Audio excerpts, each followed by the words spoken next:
بسم اللہ الرحمن الرحیم۔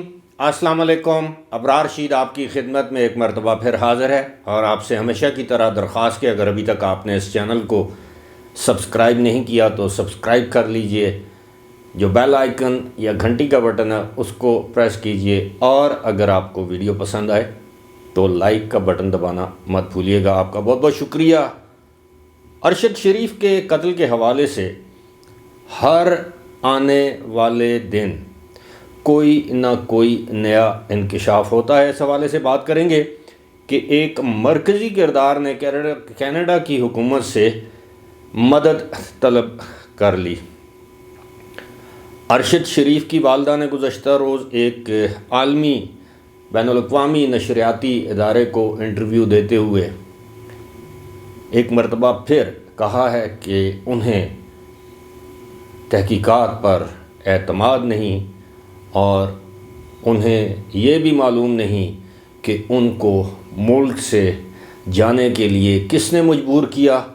ایک والدہ کی حیثیت سے ان کے خدشات، تحفظات بالکل بجا ہیں، اور کوئی بھی ایسی تحقیقات اس وقت تک مؤثر نہیں ہو سکتی جب تک کہ لواحقین اس پر اعتماد کا اظہار نہ کریں۔ لیکن چونکہ اب معاملہ سپریم کورٹ میں ہے، سپریم کورٹ کا یہ فرض بنتا ہے، اور یہ سپریم کورٹ کی ذمہ داری ہے کہ جس طرح وزیر اعظم نے سپریم کورٹ کو یہ خط لکھا ہے، اس خط کے بعد اب سپریم کورٹ اس پر ایک فل کورٹ جوڈیشل کمیشن تشکیل دے، یا کم از کم ایک لارجر بینچ تشکیل دے جس میں کم از کم 5 جج صاحبان شامل ہوں۔ لیکن اس سے پہلے یہ میں جو نیا انکشاف سامنے آیا ہے کینیڈا کی حکومت سے مدد مانگنے کا، اس پر بات کروں۔ اس سے پہلے ایک چھوٹی سی خبر آپ کے ساتھ شیئر کر دیں کہ سپریم کورٹ نے لانگ مارچ کے خلاف دائر ہونے والی ایک درخواست کو خارج کر دیا ہے، اسے قبل از وقت اور پری میچور قرار دیا ہے۔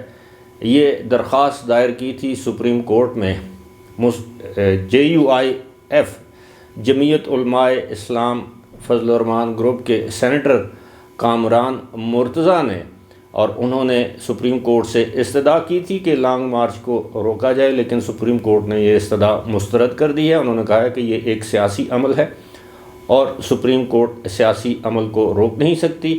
جہاں تک بات یہ رہی کہ لانگ مارچ خدا نخواستہ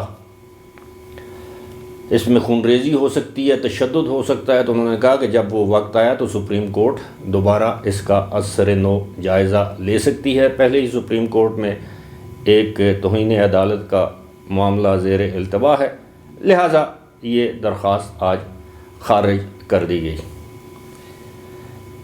اب بات کرتے ہیں جناب ارشد شریف کے قتل کے حوالے سے جو تازہ ترین انکشاف کیا گیا ہے۔ سب سے پہلے تو میں آپ کو یہ بتاؤں کہ کینیا کی صحافتی تنظیموں نے بھی ارشد شریف کے قتل، یعنی جو موت ہے، اس کو قتل قرار دیا ہے۔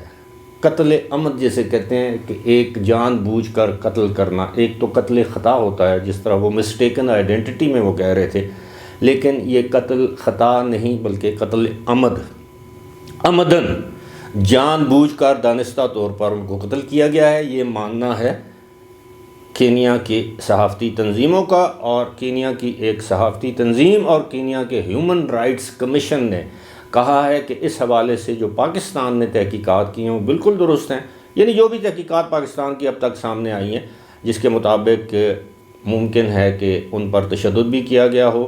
ارشد شریف کی جو پاکستان میں ہونے والی پوسٹ مارٹم کی رپورٹ ہے وہ بھی اب ان کی والدہ کو مل چکی ہے۔ اس پوسٹ مارٹم رپورٹ میں بھی اس بات کا انکشاف کیا گیا ہے کہ ان کے ایک ہاتھ کی لٹل فنگر، جسے ہم یہ چھوٹی انگلی کہتے ہیں، وہ فریکچر تھی، ٹوٹی ہوئی تھی، اور اس کے علاوہ ان کے جسم پر تشدد کے جو نشانات ہیں وہ موت سے پہلے کے ہیں، یعنی موت کے بعد کے نہیں ہیں کہ وہ بعض اوقات پوسٹ مارٹم میں لاش کو ادھر ادھر منتقل کرنے سے جو نشانات آتے ہیں، پوسٹ مارٹم میں اس بات کی تصدیق کی گئی ہے کہ یہ وہ نشانات نہیں ہیں، بلکہ یہ ان کے اوپر ان کو قتل کرنے سے پہلے تشدد کیا گیا ہے۔ یہ پوسٹ مارٹم کی رپورٹ میں شامل ہے۔ اب اس حوالے سے جو دو مرکزی کردار سامنے آتے ہیں. دونوں بھائی ہیں, ایک کا نام وقار احمد ہے, دوسرے کا نام خرم احمد ہے. ایک جو ہیں وہ اس ایمو ڈمپ کے اونر ہیں جن کا نام جمشید قریشی بتایا جاتا ہے. تینوں کا تعلق جو ہے کراچی سے ہے, اور یہ دو پارٹنر ہیں اس ایمو ڈمپ یا وہ جو فائرنگ رینج ہے. اس کے علاوہ ان کی پراپرٹی کے بھی جو کافی زیادہ کاروبار ہے اس میں بھی یہ پارٹنر ہیں. اور یہ وقار احمد اور یہ جمشید قریشی.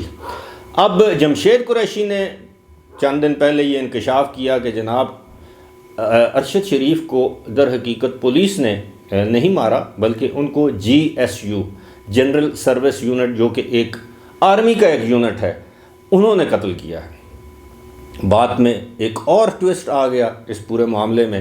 لیکن جو مرکزی کردار ہے وقار احمد, جس نے ارشد شریف کا ویزا سپانسر کیا تھا, جس نے ان کی رہائش کا بندوبست کیا تھا, ریور سائڈ کا ایک علاقہ ہے ریور سائڈ, وہاں پر اپارٹمنٹ کمپلیکس ہے, اس کے پینٹ ہاؤس میں ارشد شریف کو 2 مہینے تک ٹھہرایا گیا, اس رات تک جس رات ان کو قتل کیا گیا.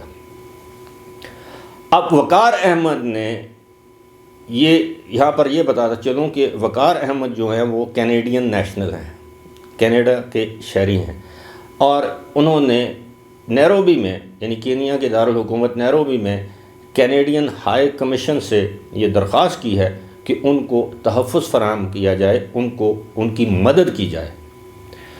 اس حوالے سے ایک رپورٹ شائع ہوئی ہے. اس رپورٹ کے مطابق کینیڈا کے ہائی کمیشن نے وقار احمد سے کہا ہے کہ وہ انڈیویجولز کی حفاظت یا تحفظ کرنا ان کی ذمہ داری نہیں ہے, یعنی کوئی بھی شخص ذاتی حیثیت میں اب ان کے ساتھ وہ سیکیورٹی گارڈز وغیرہ نہیں رکھ سکتے.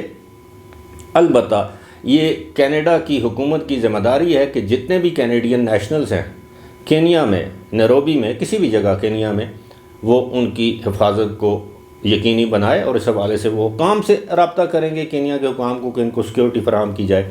از خود تو کینیڈین ہائی کمیشن اس طرح کی سیکیورٹی فراہم نہیں کر سکتا. لیکن امپورٹنٹ بات یہ ہے کہ ایسا کیوں کیا گیا؟ کیا وہاں پر اب وقار احمد کی زندگی کو بھی خطرہ ہے؟ کیونکہ انہوں نے کینیڈین ہائی کمیشن سے یہی کہا ہے کہ جی میری اپنی جان کو خطرہ ہے, یعنی دونوں بھائیوں کی جان کو خطرہ ہے اور انہیں دھمکیاں مل رہی ہیں وغیرہ وغیرہ. اب پتہ نہیں ان کی جان کو خطرہ ہے یا نہیں ہے, لیکن جو کینیا کی جو پولیس ہے اس کے حوالے سے آپ ان سے کچھ بھی توقع کر سکتے ہیں. یعنی کسی بھی وقت کسی بھی شخص کو پیسے لے کر مارنا ان کے لیے ایسے ہی ہے جیسے کوئی نارمل روٹین ہو, اس کے لیے وہ پوری دنیا میں بدنام ہیں.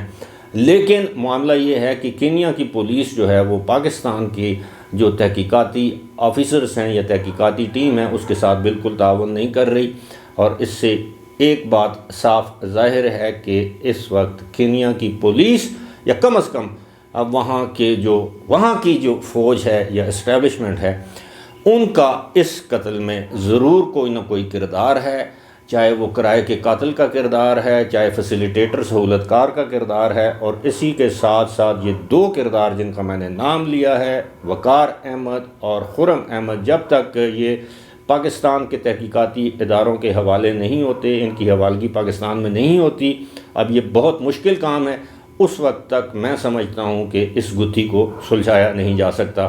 فی الحال مجھے دیجیے اجازت. خدا حافظ.